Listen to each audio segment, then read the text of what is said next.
In this video, we'll talk about some of the most common units used to define size in CSS.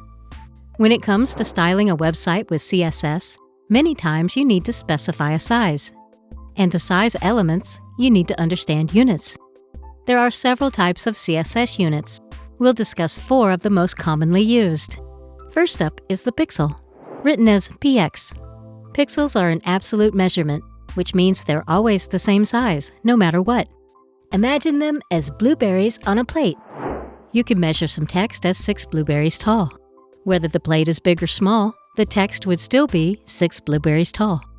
The different size plates represent the different screen sizes people use to access the web. And because people have so many different screen sizes, we sometimes don't want to use absolute sizing.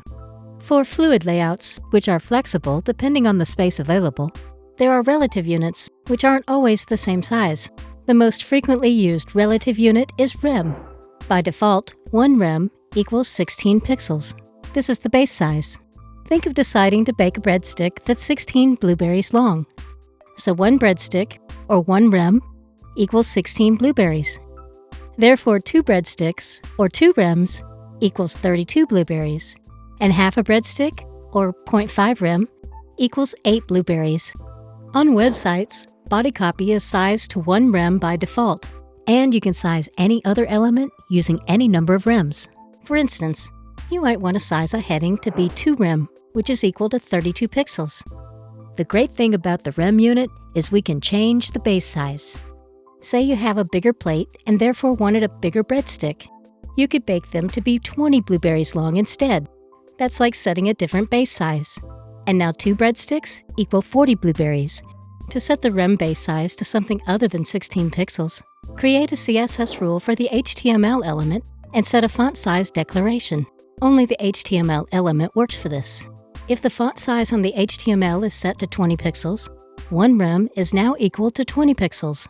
2 rem is equal to 40 pixels, and so on. Even though we set the size of rems using the font size property, it's important to know that rems aren't just for text sizes. You can use them to size other elements too.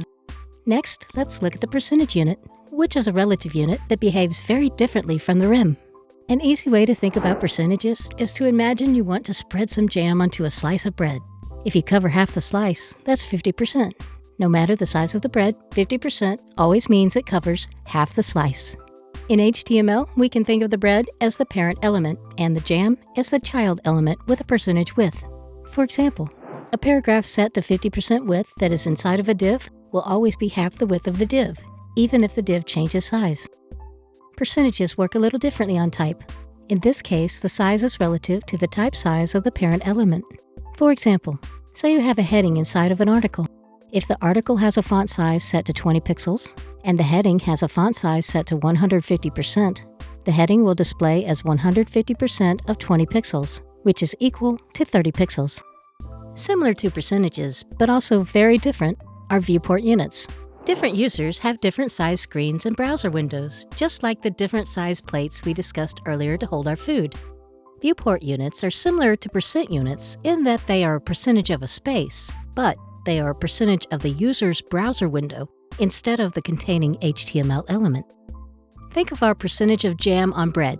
The bread is the same size, no matter the plate, so the jam is the same size. A viewport unit is more like saying we want to size something based on the size of the plate itself. If we measure the jam in 50 viewport units, it will take up half the plate of any size plate, no matter the bread.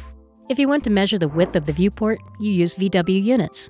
For example, an element with a width of 100 VW will always be 100% of the width of the browser window, no matter the size it is. To measure the height of the viewport, you use the VH unit. So an element with a height of 100 VH will always be 100% of the height of the browser, no matter the size. With all these different unit types, it can be hard to know which to use. So here are a few rules of thumb. When deciding what unit to go with, rems are great for general use. Otherwise, consider the task at hand. Ask yourself, do I want this size to be absolute or relative? And if relative, what should be the basis for the sizing? To recap, there are 4 main types of CSS units. Pixels are an absolute measurement and stay the same size no matter what. A rem is a relative unit that changes in relation to the base size set on the HTML element. The percent unit is a percentage of the containing element. But with type, the percent unit is relative to the type size of the parent element. Viewport units are a percentage of the user's browser size and can be set as either viewport width or viewport height. Now that you understand CSS units, you'll be able to style your elements to look great on any screen.